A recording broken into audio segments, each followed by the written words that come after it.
I started riding when I was 4 as part of my physiotherapy. My physio recommended that I take it up because it stretches all the muscles in the legs, and because my disability I've got no natural balance. The horse is moving all the time underneath here, so you're losing your balance and fighting to get it back without realising. So it's like kind of brain training really. Ricky Balshaw was born with cerebral palsy and made his para-dressage debut for Great Britain in 2003. Since then, with countless victories under his belt, he has earned his reputation as a competitor to beat on the international stage.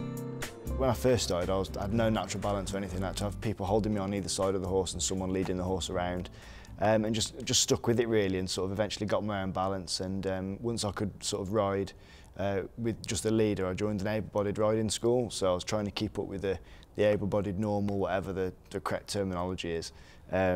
And I think that's what pushed me really, because obviously I wanted to be as good as them, so I was, you know, trying hard and having extra lessons, and it just really took off from there. And then I started competing for the RDA, the Riding for the Disabled Association, and just loved it and just fell in love with the sport really. You know, I'd always loved horses, and then it became a sport.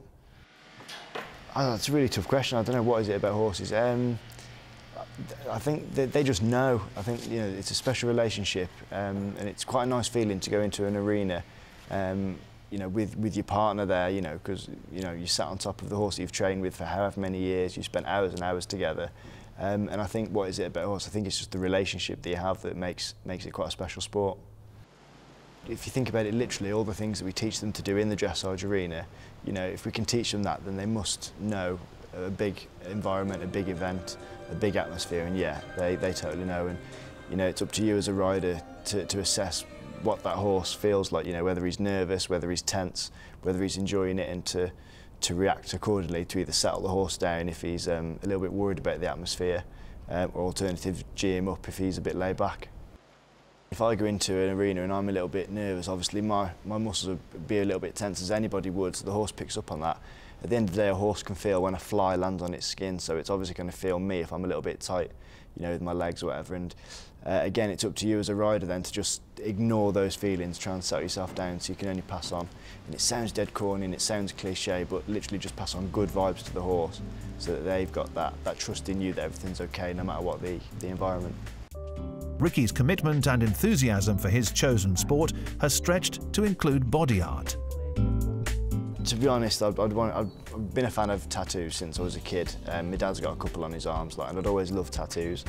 And I got one on my ribs when I was younger, when I was 18. I had one on my ribs and it says the words Carpe Diem, and that was that. But I really wanted a sleeve, but I wasn't allowed till I moved out of home, so I moved out of home and booked myself a sleeve. And I wanted something that means something. I mean, you see all these TV shows where all these tattoos mean so much to so people, and I'm thinking, you know, I don't just want a random piece of art on my body. I do want something that means a lot to me. So after Beijing, I decided that I wanted some kind of horse tattoo on my arm. And what I've actually had done, I've had a portrait of the that's my medal-winning horse from Beijing.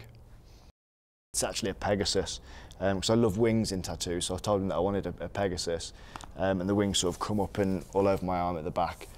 And he showed it me and I loved it, and then there was a few other things that we wanted to incorporate into it as well. On my last sitting, the day before I had my last sitting, I had to have a horse put to sleep, and it was actually the horse that broke my back. That was the last time I rode him, so it sounds a little bit morbid, but I had a horse's skull there for him, so there's quite a lot of different pieces to the tattoo, and I've got my quote underneath my arm as well.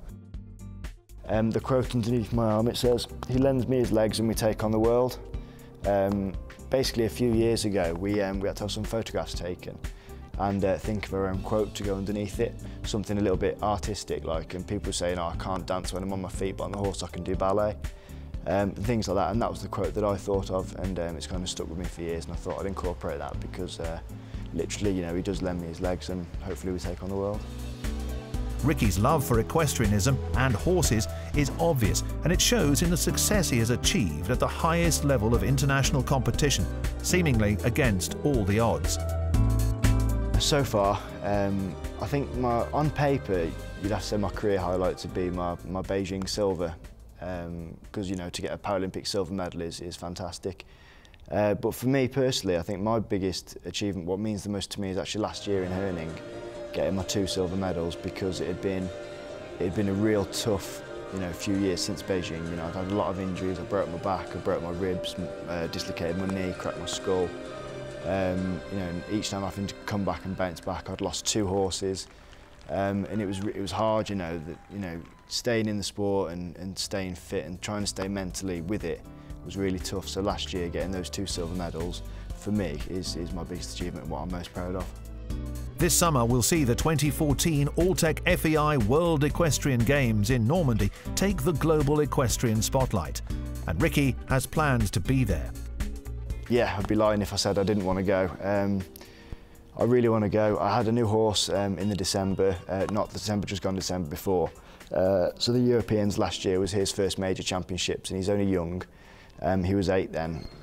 He's 9 now. He's a year stronger. We've had a year more together, and he'll be, perfect age for the Europeans again next year, and then Rio the following year. So it's a long road, but yes, absolutely. I've got my eyes firmly set on each major championship, and yeah, it'd be nice to see what we can do. I think parasport in general has just snowballed, since I was put on the team at 14. Every year there's been more and more publicity, and I think for UK, the fact that we had the London Games last year has given it such a massive boost.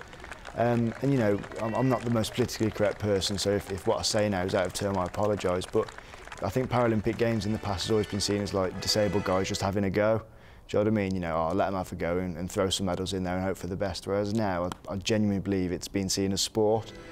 People are getting behind it, people are supporting it, and the athletes take it just as, if not more serious than the able-bodied athletes. And people are starting to recognise that now, and it's fantastic that we are getting the sponsorship and the recognition.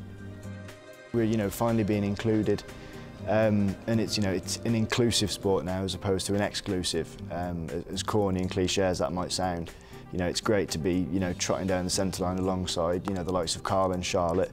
We're representing the same country, and now we're at the same game, so it's absolutely fantastic.